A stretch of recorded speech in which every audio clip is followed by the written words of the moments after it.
So the Arctic is one of the fastest warming parts of the planet, if not the fastest warming part of the planet. And it's been very clear for the last few years that we're seeing increasing signs of this, especially in the extreme weather events. So this year it's been Siberia, which has been unusually warm since January, in fact, with a recent spike.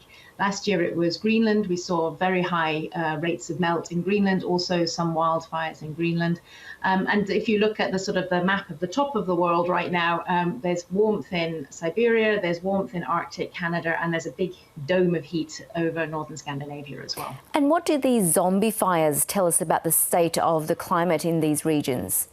So the zombie fires are really interesting because they kind of stay underground. They don't really do very much. But when we have very long dry periods, it's ideal conditions for them to spring to life. And one of the things we know is happening in the Arctic as a result of the warming temperatures is we're seeing more vegetation moving further north. So there's actually more fuel for these fires. So it's easier for them to spread. Some of them are a result of human activity, and some of them just arise naturally from lightning strikes. Can you tell us a bit more about what the main contributors are to these major changes in the Arctic environment?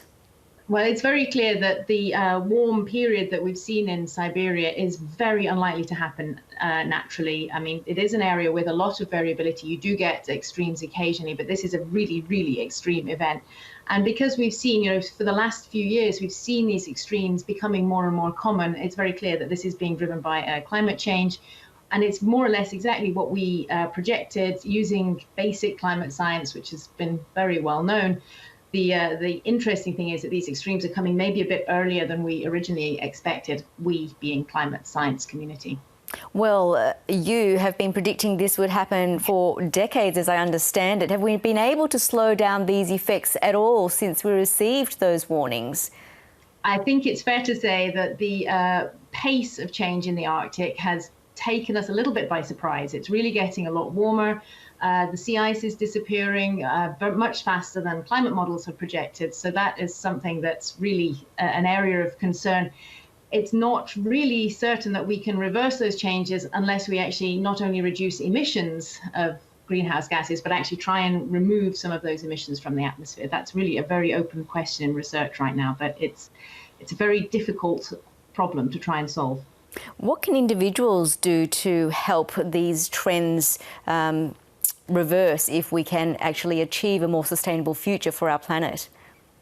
Well, it's very clear that on an individual level, people can, change their lifestyles. But this is really, we're talking about very large systemic changes that are going to be required if we want to shift societies away from emitting greenhouse gases in the future. So it's a very hard problem. It's not such an easy one that say, oh, I won't fly on my holidays or anything this year. It's going to require a long and sustained transition to a much lower emissions. So governments and political will, is that what you would put it down to?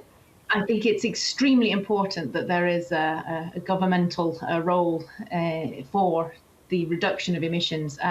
It's very clear that our emissions are going up, and they're going up very fast. And unless that can be bent down, we would expect to see more and more of these kind of extremes, more wildfires, more ice loss, more sea level rise from melting glaciers, that kind of thing. And just lastly, how has climate change been impacted by the global pandemic? Well, it's clear that when the sort of lockdowns first started to happen, there was a reduction in emissions of greenhouse gases, but they're starting to rise again. So it's a very temporary change. And I think it's also clear to us that, it's a very small blip, and these gases stay in the atmosphere for hundreds, if not thousands of years. So it really takes a long time to bend the curve, if you like, down again. Ruth Mottram, thanks so much for your time. You're welcome.